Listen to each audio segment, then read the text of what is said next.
અમદાવાદના મેયર બનતાની સાથે જ હિતેશ બારોટ હવે એક્શનમાં આવ્યા છે।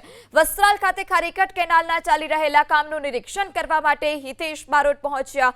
તેમણે જાણકારી આપી કે 10મી જૂન સુધીમાં ખારીકટ કેનાલના પાણીનો નિકાલ શરૂ થશે।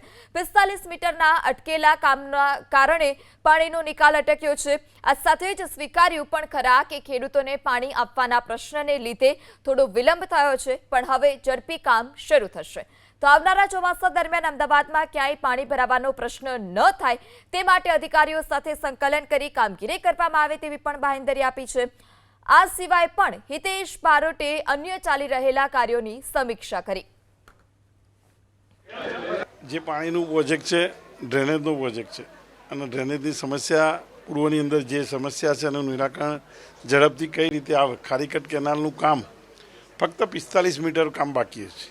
એ 45 મીટરનું કામ બાકી છે તો અંદાજ છે કે 15 જૂન પહેલાં વરસાદની શરૂઆત થાય પહેલાં આપણે કામ પૂર્ણ કરવાની દિશામાં આગળ વધીએ એ માટે હતા। ત્યાંથી આગળ એ જ રીતે વરસાદી પાણીની લાઇનનું કામ ચાલી રહ્યું છે।